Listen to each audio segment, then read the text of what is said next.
that the Prophet Muhammad said that would happen before the end of time. And of course, the first thing the Prophet Muhammad ﷺ said, the first thing that he said would be the first of the signs of the last day is his death. And the last day is soon upon us. And that's what the Prophet said then 1,400 years ago. How close must it be now? Let's look at some of the things the Prophet Muhammad, may Allah's peace and blessings be upon him, said in various narrations. First of all, the Prophet Muhammad mentioned that amongst the signs of the last day is that you would see the barefooted Bedouins compete with each other in building tall buildings. This is remarkable, because I invite anybody to look and go and visit Dubai, Abu Dhabi, Saudi Arabia, Bahrain.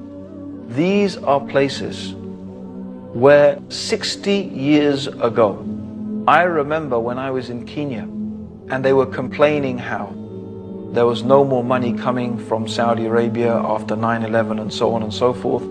And they were saying, well, you know, 60 years ago, we used to send money to Saudi Arabia to help the orphans and the madrasas there. Now you will find the people who only 60 years ago were barefooted Bedouins competing with each other in who can build the tallest building in the world. In fact, it said there's going to be 6 of the tallest buildings in the world in Dubai in the years to come. This is something the Prophet Muhammad was predicting 1,400 years ago. It is truly a sign of the last days. The Prophet Muhammad ﷺ also mentioned that the mosques would become like palaces. And this is the case even though the Prophet ﷺ ordered simplicity in the houses of Allah. The fact is that they have become more and more fantastic, and more money is being spent on these mosques with domes and floors and golden domes and floors and everything to match, with so much lavish chandeliers and carpets like palaces, as the Prophet ﷺ said would happen. Also, the Prophet mentioned that trustworthiness would disappear, so much so that a person would be able to say, I know a trustworthy person in such and such town. I ask you yourself if maybe that is not the case today. Also, the Prophet mentioned that there will be an increase in killing. The Prophet called it harj, to the extent that the one who is being killed and the one who is killing, they don't even know. The one who's being killed doesn't know why he's being killed. The one who is killing doesn't know why he's doing the killing. I think this is describing the condition of some cities today, where kids are shooting people. The person has no idea why he was shot. In fact, people are being shot merely just to prove themselves or for any type of madness that you can imagine. Not even to mention the massacres of so many people that is taking place due to terrorism, whether it is the terrorism of countries or the terrorism of organizations or individuals. We shouldn't really make a difference. It's all terror. When women and children and innocents get killed, it's terror by the hands of whoever it is. People do not know why they're killing or why they're being killed. To such an extent that it is unimaginable, just as the Prophet Muhammad predicted 1,400 years ago. Also, the Prophet mentioned that there would be the increase in the use of riba, which means usury, interest, credit cards, mortgages, things like that. In fact, to the extent that no one would be able to escape the dust of it. Everybody will be affected by it. And this is without doubt the truth of the world economy today. The whole world economy is affected and controlled by banks and the use of interest money. Even though in Islam it is totally prohibited, even though in Christianity, up until the 16th, 17th century, riba was forbidden in Christendom as well. But yet today, it is something that controls the world economy to the extent that no one can escape it, just as the Prophet Muhammad predicted 1,400 years ago. The Prophet also said that there will be an increase in literacy. In fact, so many people will be able to read and write, but actually knowledge will decrease.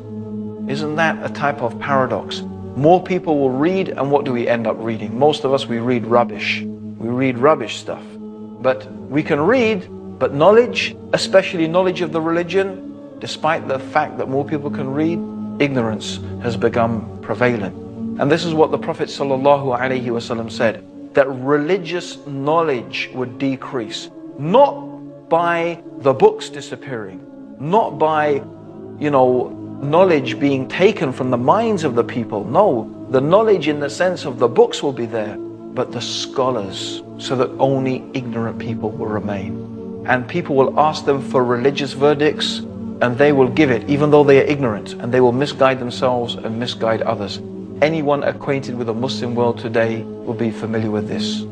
And the Prophet mentioned the speakers will be many and the scholars will be few. And this is what we can find exactly. There are many speakers, many thinkers, many intellectuals, many people, alhamdulillah, giving dawah. Maybe not enough people, but the scholars, they are so few. And this is a type of sign of the last day, that the scholars will be taken away. And this is exactly what we find happening. Also, the Prophet Muhammad ﷺ said that there will be such an increase in musical instruments, and Muslims will make it lawful even though it is forbidden. The use of musical instruments, it has been forbidden by the Prophet. Some Muslims will make it lawful. And there are many people who are saying it's allowed, even though it is very clearly mentioned in Sahih Bukhari, the most authentic collection of hadith. And this is mentioned here. This hadith where the Prophet predicted that the people will make it lawful even though the Prophet made it unlawful, and it has come true. Just as the Prophet Muhammad, may Allah's peace and blessings be upon him, said. Also, he mentioned there will be an increase in sexual promiscuity.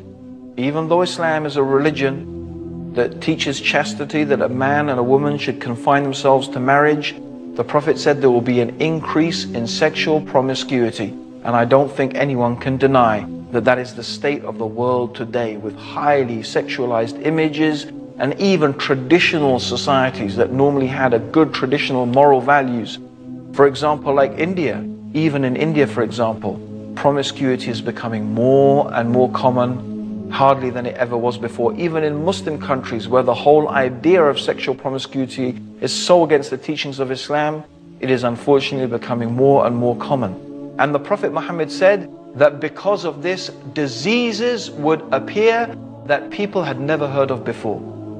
Isn't that the case? AIDS, for example, diseases that people had never heard of before will arise due to sexual promiscuity. And this has taken place just as the Prophet Muhammad predicted, sallallahu alaihi wasallam. He mentioned that women will be naked although they are dressed. The dress of some women today, which in all but means is nakedness, with the clothes that are so tight they describe every shape of the body, which this technology did not exist to make those type of clothes in the time of the Prophet. Yet the Prophet Muhammad is describing how this nakedness amongst the women will become prevalent. And also the Prophet mentioned that there will be shouting in the mosques, something that is prohibited in Islam, and it's something that I have witnessed myself. And also the Prophet said the worst and the most ignorant people will become the leaders. And really, I have to say, if we look at some of the world leaders today, even of some of the superpowers, it seems as if what the Prophet said about the worst and most ignorant people becoming leaders seems to have taken place, exactly as the Prophet Muhammad said. Also, he mentioned that a man will obey his wife and disobey his mother, something really contrary to the teachings of Islam. He will rather listen to his friends than listen to his father. And this is something that we find happening in the Muslim world, even though this is so against the teachings of Islam. Men will wear gold and silk and they will make it lawful, even though the Prophet has made it unlawful. People will abandon the religion of Islam for a small worldly gain. And keeping onto the religion will be like holding two hot coals.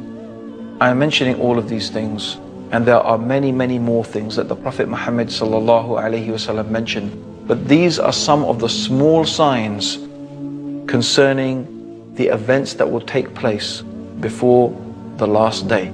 And as we can see, these things that I have gone through, almost without exception, they have come true in a way that is so clear and so obvious and so apparent.